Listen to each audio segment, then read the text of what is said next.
Praise the Lord everyone. सबको जय मसीह की। मैं परमेश्वर का दास पास्टर गुरदीप सिंह एक बार फिर से प्रभु का वचन लेकर आपके सम्मुख हूँ। आज हम जानेंगे कि मैं परमेश्वर का घर हूँ या शैतान का घर हूँ। यदि मैं परमेश्वर का घर हूँ तो कैसे जानूँ, यदि मैं शैतान का घर हूँ तो कैसे जानूँ। बाइबल के बारे में, जो बाइबल को जानते हैं, जो बाइबल को ऊपर विश्वास करते हैं, जो बाइबल को पढ़ते हैं, उनके बारे में ये परमेश्वर का वचन जो आज मैं बात करने जा रहा हूँ, हम जानेंगे कि पाप क्या है। यदि हम पाप को नहीं जानेंगे तो हमें कैसे पता चलेगा कि मैं परमेश्वर का घर हूँ कि शैतान का घर हूँ। आज हम देखेंगे प्रभु के वचन में से यूहन्ना का पहला खत और उसका 3 अध्याय और उसकी 4 वचन से लेकर 10 वचन तक देखेंगे। और उसमें लिखा है कि जो मनुष्य पाप करता है वो परमेश्वर को नहीं जानता। हम जानेंगे कि पाप क्या है, सिन क्या है और उसका मतलब क्या है।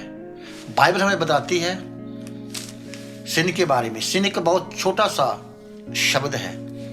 इसको जानने के लिए हमें पूरी बाइबल को देखना होगा। यदि हम पूरी बाइबल को जानेंगे तो बहुत टाइम हो जाएगा, वीडियो लंबा हो जाएगा, लेकिन फिर भी हम बहुत शॉर्ट में देखेंगे प्रभु के वचन में से। आप जानते हैं कि दर्पण का क्या काम होता है। दर्पण इंसान का चेहरा दिखाता है और दर्पण ये नहीं देखता कि ये हिंदू है, ये मुसलमान है, ये क्रिश्चियन है या कोई और है। वो किसी का मजहब नहीं देखता, वो किसी का धर्म नहीं देखता। दर्पण जिसे हम मिरर कहते हैं, वो सिर्फ आपको दिखाएगा आप कैसे हो। आप उसमें से उसको ये नहीं कह सकते कि मैं तो ऐसा हूं, आप ऐसे क्यों दिखा रहे हो। इसी तरह से परमेश्वर का जो परमेश्वर है, जो वो हमें दिखाता है कि हम सचमुच ही परमेश्वर का घर है या शैतान का घर है। मैं बाइबल में से बताता हूं कैसे। जैसे मान लीजिए एक मुर्गी है, यदि उसको कीचड़ में से डबोका निकाला जाए तो क्या वह मुर्गी रहेगी? बोलेंगे हाँ, ये तो मुर्गी रहेगी। ऐसे ही यदि एक विश्वासी को पाप करेगा तो क्या वो फिर विश्वासी ही रहेगा, धर्मी ही रहेगा? हम कह सकते हैं हाँ, लेकिन बाहर से नहीं, परमेश्वर अंदर से ही देखता है। जब हम गिनतियां की पुस्तक पढ़ते हैं, उसका 15 अध्याय और उसका 27 वचन से पढ़ते हैं पाप के बारे में। यदि पाप का जो अस्तित्व है इतना गंभीर ना होता तो आज जो हमारे पास बाइबल की 60 पुस्तकें हैं ये ना होती। जो छोटा शब्द है पाप, ये बहुत ही गंभीर है और इसको हमने गहराई से जानना है। कैसे? वहां हम पढ़ते हैं, और एक पाप होता है अनजाने में किया हुआ, एक पाप होता है जानबूझकर किया हुआ। अनजाने में किया हुआ पाप, उसकी माफी के बारे में लिखा है। यदि हम जानबूझकर पाप करते हैं तो वहां लिखा हुआ उसकी सजा के बारे में लिखा हुआ है। जब हम पढ़ेंगे तब जानेंगे। एक इंसान को पकड़कर मूसा और हारून के पास लेकर आते हैं और मूसा और हारून उसको पकड़कर उसको बंद कर देते हैं। वो जान ही नहीं पाते कि हम इसको क्या सजा दें। वहां लिखा है, यदि आप पढ़ेंगे तो वहां लिखा है उसका अपराध क्या था, उसका पाप क्या था। लिखा है कि उसने सब्त के दिन लकड़ को इकट्ठा करने का काम किया था। वो दिन था सब्त का। तो जब मूसा और हारून सोच रहे थे कि हम इसको क्या सजा दें, तब आगे पढ़ेंगे तो लिखा है पर प्रभु ने कहा इसको पथराव किया जाए। तब पूरी मंडली ने पथराव किया और उस आदमी को मार दिया। देखिए पाप की समस्या कितनी गंभीर है। पाप देखने में और सुनने में बड़ा छोटा सा शब्द लगता है, लेकिन जितने भी अपराध करते हैं हम, जो भी गलतियां करते हैं, हम चोरी करते हैं, हेरा फेरी करते हैं और झूठ बोलते हैं, कुछ भी करते हैं, ये सब एक ही शब्द में आ जाते हैं जिसे हम पाप कहते हैं। पाप का मेन मतलब क्या है? पाप का मतलब है परमेश्वर के हुक्म को तोड़ने वाला। यदि परमेश्वर के हुक्म को तोड़ने वाला, एक बार फिर से, हुक्म तोड़ने वाला, किसका? परमेश्वर का। ये पाप की शुरुआत हम जानते हैं कि अदन के बाग में से हुई। आदम और हवा ने ये पहला काम किया था, परमेश्वर का हुक्म को तोड़ा था। क्या आज हम परमेश्वर के हुक्म को तोड़ते हैं? क्या आज हम परमेश्वर के हुक्म के अनुसार चलते हैं? मैं फिर से कहना चाहता हूं, गंभीरता से सोचें, क्या हम परमेश्वर के वचन के अनुसार चलते हैं?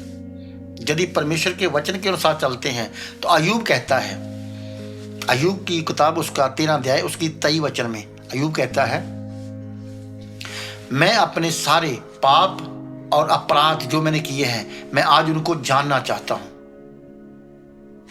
क्या जानना चाहता था वो यही जानना चाहता था, क्या मेरे पाप ने मेरे परिवार को नाश कर दिया, मेरे खानदान को बर्बाद कर दिया, मेरे बिजनेस को खराब कर दिया?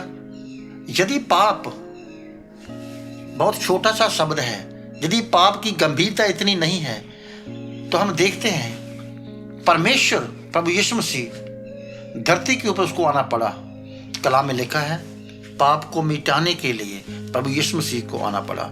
यूहन्ना की पहली पत्री उसका 4 अध्याय उसका 10 वचन में पहले बोल चुका हूं। यदि आप उसको पूरा पढ़ेंगे, उसमें लिखा है कि प्रभु यीशु मसीह को आना पड़ा। किस लिए आना पड़ा? पाप को मिटाने के लिए। इसका मतलब क्या है? पाप को खत्म करने के लिए। यदि हम कहते हैं कि मैं पाप नहीं करता, तो बाइबल बताती है कि हम झूठ बोलते हैं। इसका मायने क्या है? हमने प्रभु के ऊपर विश्वास करना है। लिखा है, यदि कोई प्रभु की संगत में है तो वह पाप नहीं करता। तो इसका मतलब क्या हुआ? यदि हम उसकी संगत में हैं तो हम पाप नहीं करते, यदि उसकी संगत में नहीं है तो पाप करते हैं। यदि कोई पाप करता है तो कैसे जानेंगे हम कि प्रभु हम में है? जहां हम प्रभु में हैं, हम अपने कामों से प्रभु को जान सकते हैं कि वो मेरे बीच में काम कर रहा है कि नहीं कर रहा है। इसका मायने क्या है? यदि प्रभु आपके बीच में है तो आप पाप, बाइबल कहती है कि आप पाप कर ही नहीं सकते। यदि प्रभु आपके बीच में नहीं है, यदि पाप आपके बीच में है, तो आप पाप करेंगे, आप गलती करेंगे। ये गलती क्या है? आज क्या है? क्या एक पास्टर दूसरे पास्टर से प्रेम करता है? क्या एक कलीसिया के जो मेंबर होते हैं दूसरे कलीसिया के मेंबरों से प्रेम करते हैं? बाइबल तो हमें सिखाती है अपने भाई से प्रेम कर। तो क्या हम प्रेम करते हैं? यदि हम ऐसा करते हैं तो हम पाप से रहते हैं। इसका मायने क्या है? पाप हमारी जिंदगी में नहीं है, हम परमेश्वर का घर हैं। यदि हम अपने भाई से ही वैर करते हैं तो कैसे हम कह सकते हैं कि मैं परमेश्वर का घर हूं? तो कैसे ये गीत गाएंगे, मैं मंदिर हूं तेरा? कैसे कह सकते हैं? नहीं कह सकते। क्यों? मैं तो अपने भाई से वैर करता हूं, मैं तो अपने बहनों से वैर करता हूं, मैं अपने पास्टर से वैर करता हूं, मैं अपनी कलीसिया से वैर करता हूं। इसका मतलब क्या हुआ? हम फिर भी कहते हैं मैं एक अच्छा विश्वासी हूं, मैं एक अच्छा चरवाहा हूं। नहीं मेरे भाइयों, मेरे बहनों, ऐसा नहीं है। पाप की गंभीरता को समझिए, पाप की गहराई को समझिए। वो आपके यदि जीवन में है तो वो आपको बर्बाद कर देगा, वो आपको नाश कर देगा। इसलिए यीशु मसीह को अपनी जिंदगी में परखिए कि वो आपकी जिंदगी में है, वो आपकी जिंदगी में काम कर रहा है। यदि वो आपकी जिंदगी में है तो मेरे भाइयों बहनों, आप प्रभु का घर हैं। कैसे? अच्छे कामों से। अपने पास्टर से प्रेम कीजिए, अपने भाइयों और बहनों से प्रेम कीजिए, प्रभु की सेवा में आगे बढ़िए और परमेश्वर के काम को करने के लिए हम हर पल तैयार रहिए। और इसी तरह से हम जान सकते हैं और कह सकते हैं मैं प्रभु का घर हूं, मैं प्रभु का मंदिर हूं। और मैं चाहता हूं कि आपने इस थोड़े से वचन में से कुछ सीखा होगा। क्या सीखा है? कि यदि मैं परमेश्वर का आज्ञाकारी हूं तो मैं परमेश्वर का घर हूं। यदि मैं उसकी आज्ञा को तोड़ देता हूं, मैं नहीं मानता हूं, तो इसका मतलब मैं परमेश्वर का घर नहीं हूं, शैतान का घर हूं। तो आप जानते हैं शैतान के घर में क्या होता है? शैतान के घर में वो सभी झगड़े, सभी लड़ाइयां, सभी शैतान के काम वो होते हैं जहां शैतान का वास होता है।